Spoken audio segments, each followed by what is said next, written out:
Welcome back. It's Heckman. We're looking this week at UFC Philadelphia for DraftKings. It's a pretty interesting card. I think right off the bat, looking at the card, looking at the matchups, I would say it's a better card for playing GPP this week than cash games. There's a lot of fights that can go either way.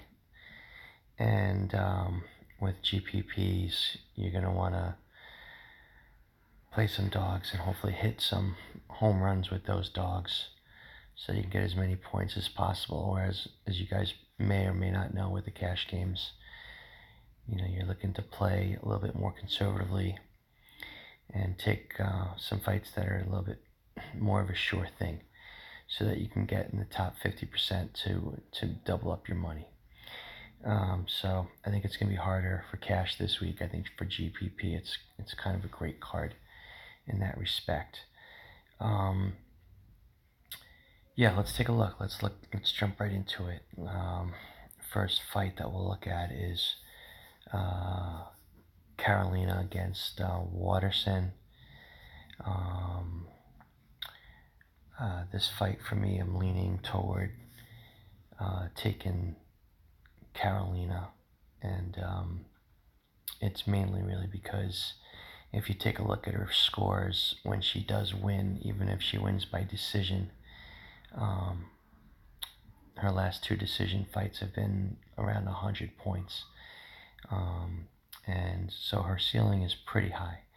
I think Waterson is going to probably need to sub Carolina to get that type of ceiling, to get to 100 points. And as a reminder, we're looking for each of our fights to get around 100 points ideally or more.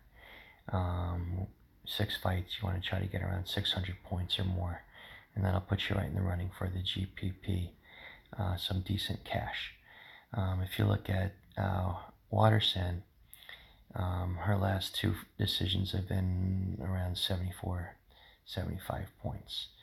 I also think that she's a little bit smaller than Carolina.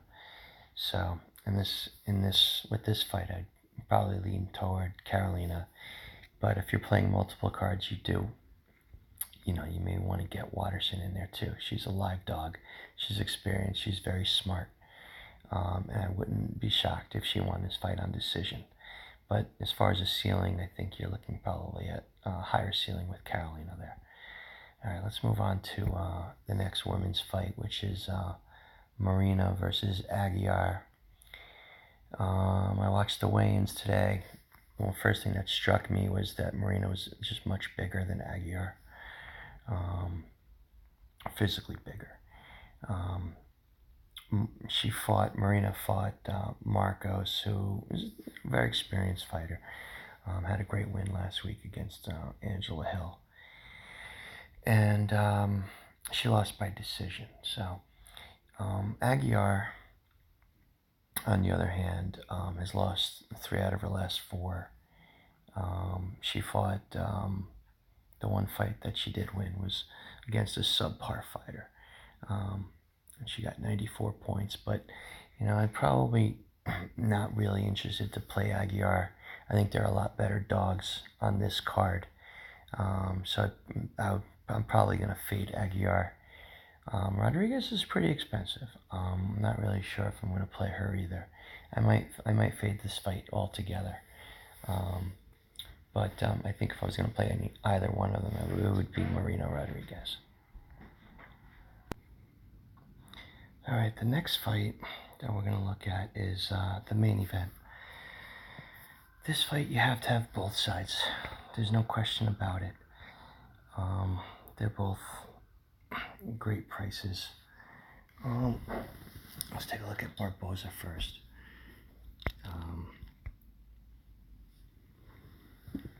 The Hooker fight was just a complete beatdown.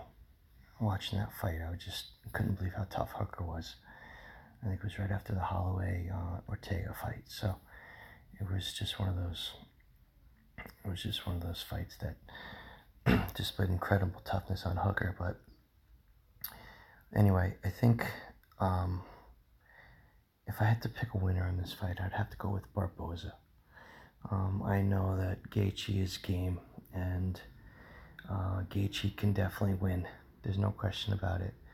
So you have to play both sides of this for DraftKings purposes. It's obviously, I don't think it's going to go 5 rounds. It's going to be a question of maybe who gasses first. I think that's what it really could come down to. Who has the biggest heart to hang in there. But it should be a great fight. I'm definitely going to be having both pieces of this, both sides of this. And I do think, like I said, I do think Barboza is going to win the fight.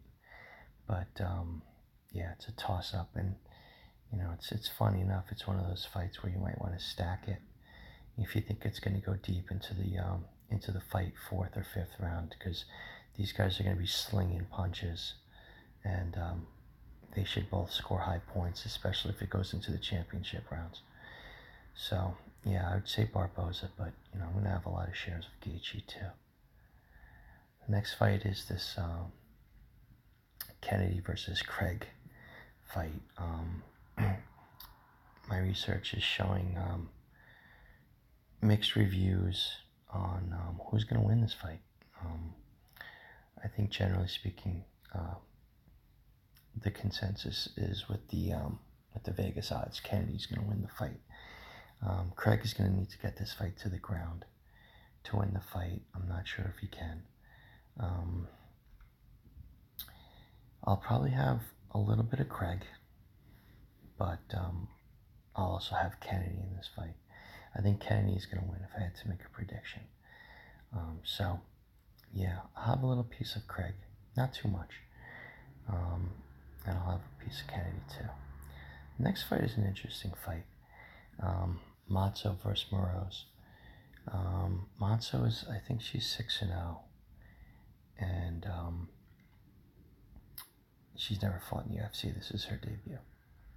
Moroz is more experienced, and she's the dog. She's definitely a live dog. I'm going to have some shares of her. I'm not so sure how much I'm going to have of Matzo.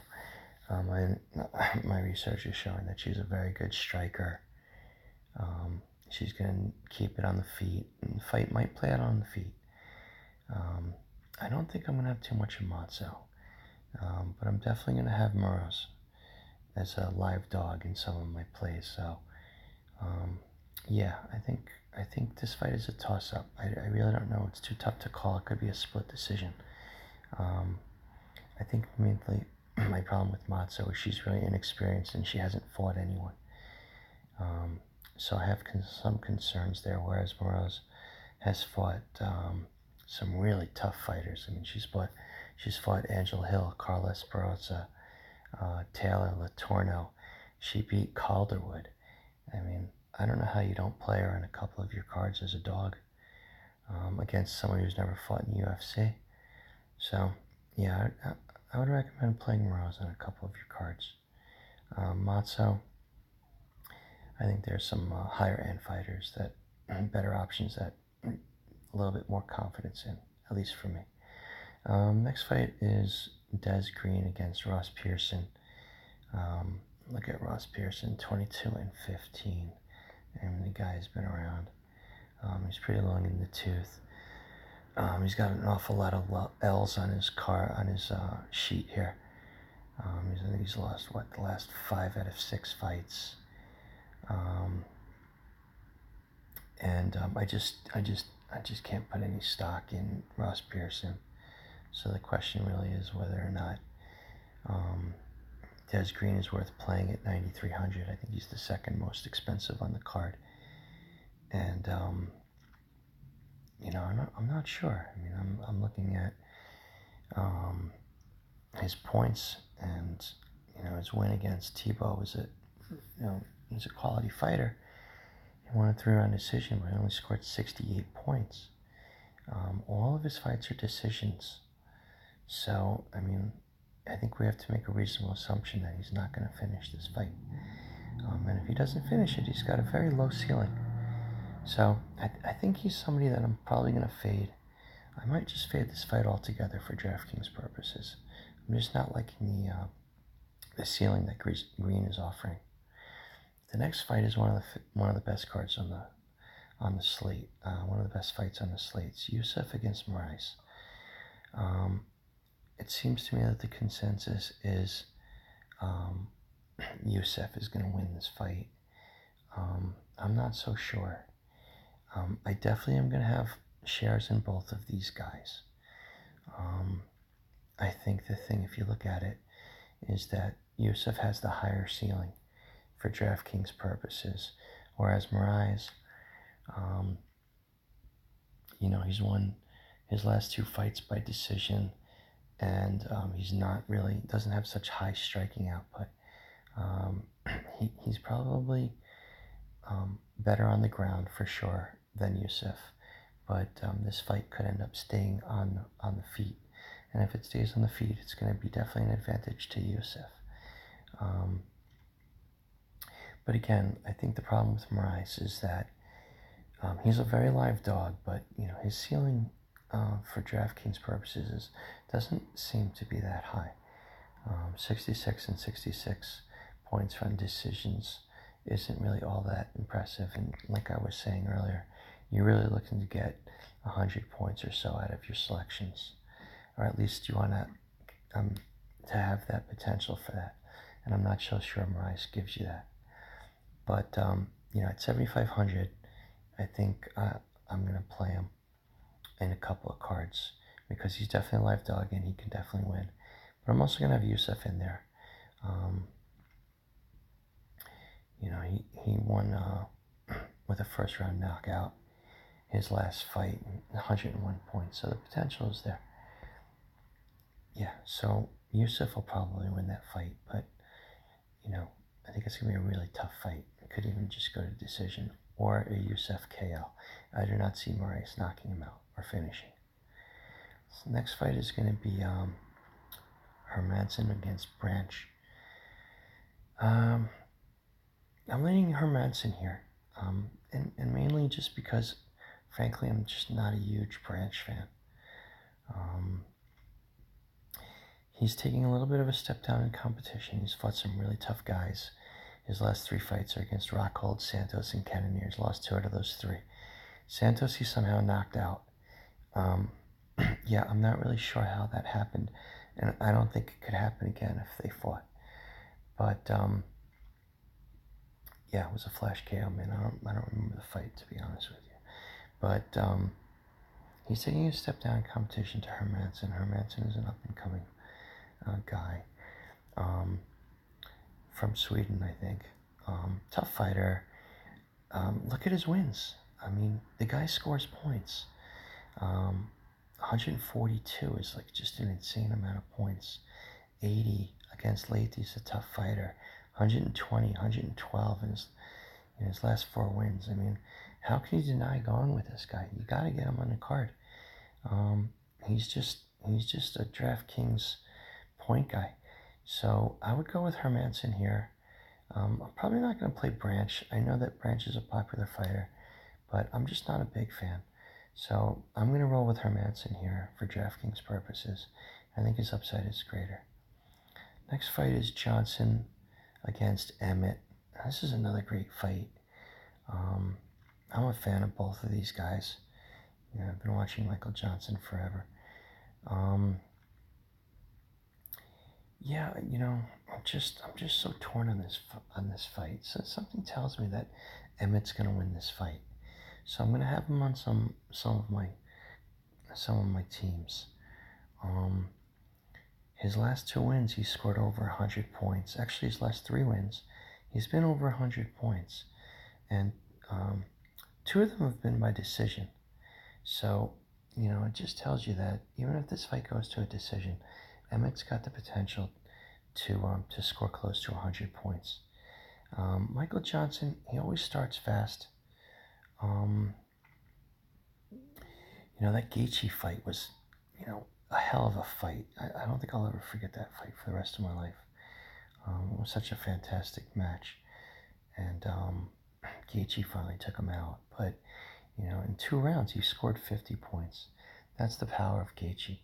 But, yeah, he's been going to decision 67, 84 points. And if this fight goes to decision, I think Emmett's got a higher chance for a higher DraftKings, and he's cheaper. So, I'm definitely gonna have Emmett on some cards. And I'll throw Johnson on a team or two too. He's definitely, the favorite, experienced. It's one of those fights you just don't really know who's gonna win. So you gotta go with your gut. My gut's is saying Emmett. Next fight is Barzola against Aguiar. And I took a look at Barzola, who's really more of a grappler type of guy. And his DraftKings output has been phenomenal. I mean, you have to go with him when you look at his DraftKings record here. His last 4 fights, all wins, and 3 of them over 100 points. His last fight was 120 points, and his lowest was 82.5. So, I don't see how you don't play Barzola. He's also the favorite.